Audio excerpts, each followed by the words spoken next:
what to tell you. I enjoyed this movie. At least the score is better than the 0 it had just the other day. And I'm about to add another fresh tomato. This isn't even on the line. This isn't even one of those times where I'm like, I wish there was a third tomato. I genuinely liked this movie. Is it ridiculous? Yes. Is it fun? Yes. This is fun. I would say Vanguard is more of a stunt spectacular than a traditional movie. But what a show! Vanguard is about an elite security agency run by Jackie Chan out of London. That's basically a private army.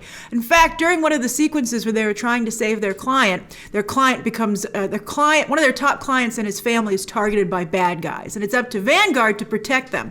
But during one particularly lengthy sequence, I felt that the guy who was the client must have been thinking, how much is this costing me? It was like, I would be like, what is the itemized bill for this mission? It's funny to think of that when you have someone personally fitting the bill. This movie is taking No Time to Die's former release date. And I have to say, of all the movies that I've reviewed during the pandemic that have been released in theaters, this is the only one that I have felt was worth seeing on a big screen. What about Tenet, Grace? I still haven't seen Tenet.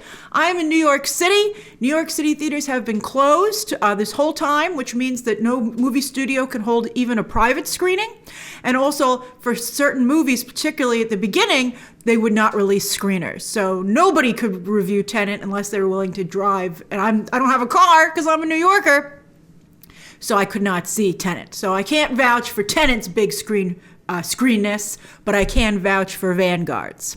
This is like China's version. I wouldn't say it's like James Bond, even though it's taking its spot. I would say it's more like Fast and Furious. Interestingly, Vanguard, though, has not done very well in China. Perhaps I was thinking because it has such a Hollywood format. I've talked about this before. Films from different regions, particularly East versus West, are very different in their style, which is why I think there's a bit of a problem with crossover appeal. But China loves Fast and Furious movies. So then I thought that maybe the problem was because this is a Jackie Chan vehicle, it's more comedic and good-natured and wholesome instead of having like the tough, cool factor that Vin Diesel and The Rock and Jason Statham bring to Fast and Furious. So maybe that's what made it not click for Chinese audiences. I don't know who wouldn't enjoy this. As someone who loves Hollywood blockbusters, I was delighted. They've got cars, they have jet skis, they have actual fighter jets, globe-trotting, luxurious locations. Plus, Vanguard is family. They really were like a family.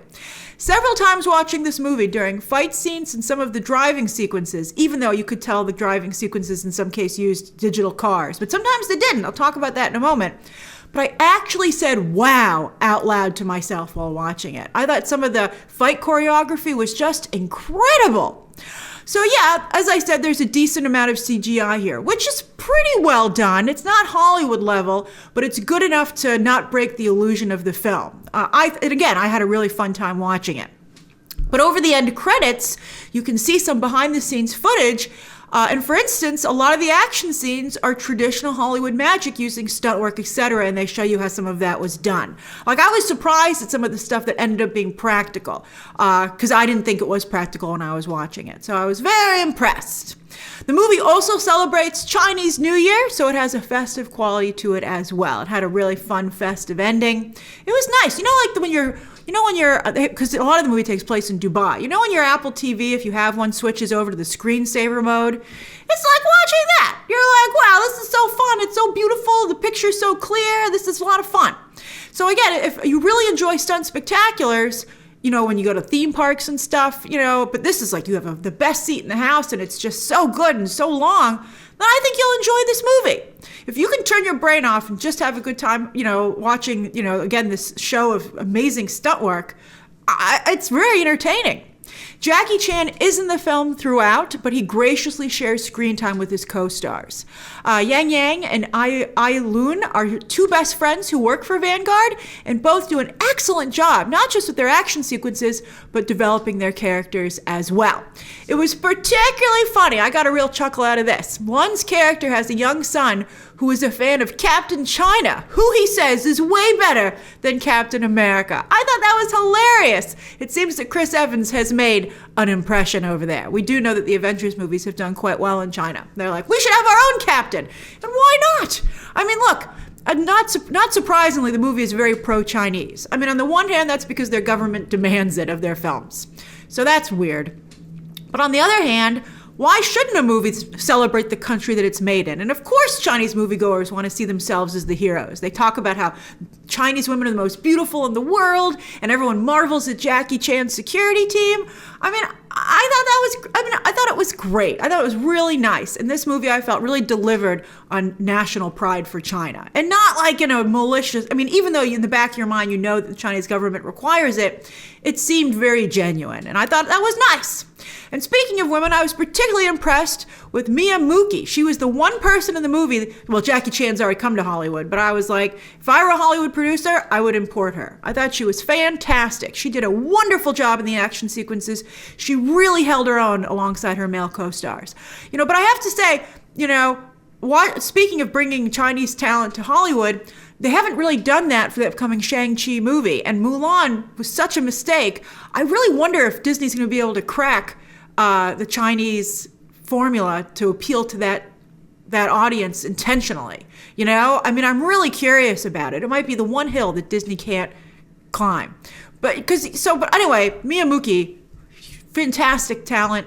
I think you should probably see her here. I would think somewhat soon. She's really talented. I got two options for the film for how to watch it. One was with an English dub and the other was with subtitles. I always go with subtitles because I like to hear the original actors' performances.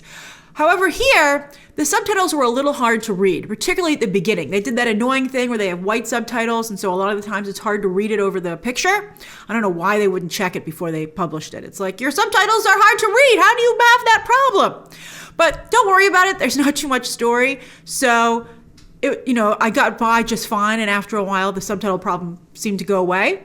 Maybe I just got used to it. I don't know. But also, I have to tell you, there's so little story in the movie that I guess if you wanted to watch the English dub, you shouldn't feel guilty about it. It's not like a drama, right? So just go see the movie and have a good time.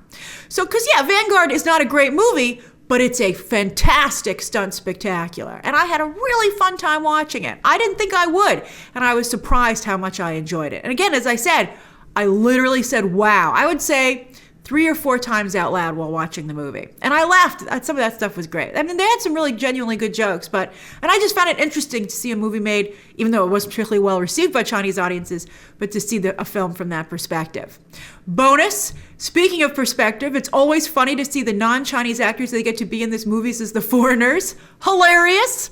And speaking of bonuses, again, be sure if you do see this film to stay through the end credits for that fantastic behind-the-scenes footage. So that's my review of Vanguard, hitting theaters this weekend in the United States.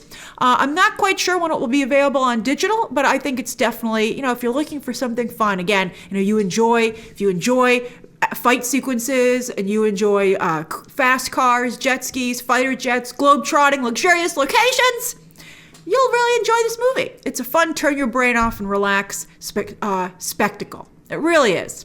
So again, that's my review. Share your thoughts down below. Subscribe today. And of course, as always, you can check out some more videos right now.